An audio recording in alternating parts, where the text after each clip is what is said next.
మా ముఖ్యమంత్రి నారా చంద్రబాబు నాయుడు గారికి, అలాగే మా యువ నాయకుడు నారా లోకేష్ గారికి, ఉప ముఖ్యమంత్రి పవన్ కళ్యాణ్ గారికి, రాష్ట్ర ప్రజలందరికీ సంక్రాంతి శుభాకాంక్షలు తెలియజేస్తూ, ముఖ్యంగా సంక్రాంతి పండుగ అంటేనే పల్లె వాతావరణం పండుగ, పల్లెల్లో బ్రహ్మాండంగా జరుపుకుంటారు. ఈరోజు మా ముఖ్యమంత్రి నారా చంద్రబాబు నాయుడు గారు సంక్రాంతి పండుగని అఫీషియల్గా గవర్నమెంట్ ప్రోగ్రామ్గా డిక్లేర్ చేయడం జరిగింది.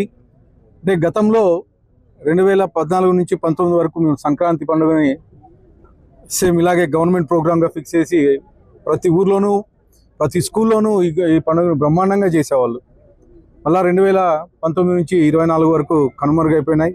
మళ్ళీ మా తెలుగుదేశం ప్రభుత్వం ఏర్పడిన తర్వాత మా ముఖ్యమంత్రి నారా చంద్రబాబు నాయుడు గారు ఈరోజు అంటే మళ్ళీ పల్లెల్లో గతంలో అంటే చిన్నపిల్లప్పుడు మేమైతే ఆటలు ఆడుకున్నామో ఆ ఆటల్ని అఫీషియల్గా పొందుపరుస్తూ ఈరోజు ఏర్పాటు చేయడం జరిగింది. ఈ కార్యక్రమానికి ముఖ్యంగా మా ఎంపీ గారు అంబికా లక్ష్మణ్ గారు ముఖ్య అతిథిగా హాజరు అవ్వడం జరిగింది. అలాగే అసిస్టెంట్ కలెక్టర్ సచిన్ రావత్ గారు, తెలుగుదేశం నాయకులు, బీజేపీ ఎన్డీఏ కూటమి నాయకులంతా ఈరోజు కార్యక్రమంలో పాల్గొనడం జరిగింది. ముఖ్యంగా ఈరోజు మేము అంటే 25 ఏళ్ళు 30 ఏళ్ళ కిందట ఎలాగైతే ఆడుకున్నాము, చిన్నపిల్లలు అయిపోయాం నేను మా ఎంపీ గారు.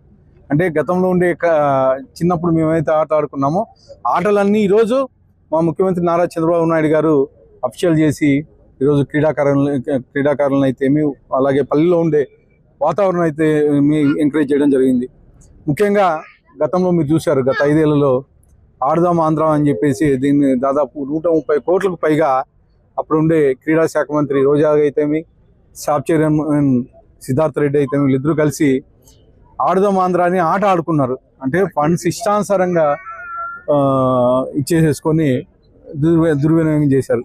కానీ ఈరోజు మళ్ళా మా ముఖ్యమంత్రి నారా చంద్రబాబు నాయుడు గారు, మా క్రీడా శాఖ మంత్రి రాంప్రసాద్ గారు ఈ క్రీడల్ని ఇవన్నీ ఒక తాటిలోకి పెట్టి 1.5 ఇయర్ కాలంలోనే వ్యవస్థను గాడిలో పెట్టి ఈరోజు సంక్రాంతి సంబరాలు బ్రహ్మాండంగా జరుపుకునే పరిస్థితి.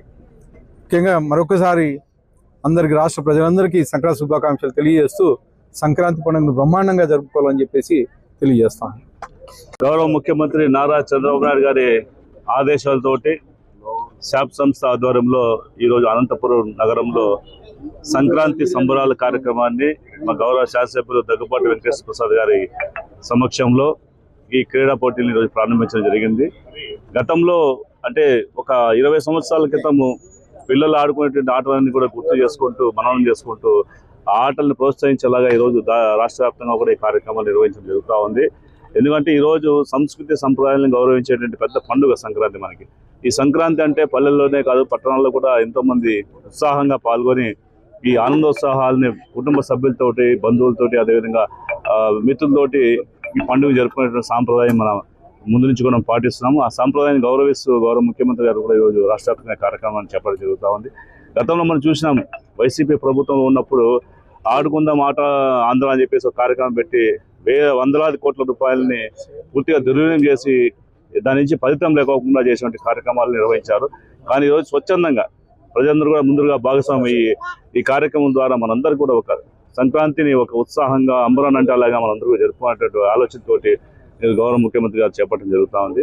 మనం కూడా ఒకటే గమనించాలి, సంక్రాంతి అంటేనే ప్రకృతి పండుగ. ఈ ప్రకృతి పండుగని ఆనందోత్సవాల మధ్య మనం జరుపుకొని మన పూర్వీకులు మనకి ఇచ్చిన సాంప్రదాయాన్ని కొనసాగిస్తూ సంక్రాంతి అందరి జీవితాల్లో కొత్త క్రాంతులు వెదజల్లాలని చెప్పేసి మేమంతా కోరుకుంటూ, అదేవిధంగా గౌరవ ముఖ్యమంత్రి గారి నారా చంద్రబాబు నాయుడు గారికి, అదే నారా లోకేష్ గారికి, పవన్ కళ్యాణ్ గారికి, నరేంద్ర మోదీ గారికి అందరికీ కూడా భగవంతుడు శక్తినిచ్చి ఈ యొక్క రాష్ట్రాన్ని అన్ని రంగాల్లో ముందుకు తీసుకుపోయేలాగా మేమందరూ కూడా ప్రోత్సాహం చేస్తామని చెప్పేసి తెలియజేసుకుంటూ మరొకసారి అందరికీ సంక్రాంతి శుభాకాంక్షలు తెలియజేసుకుంటాం. చరిత్ర సృష్టించినోడు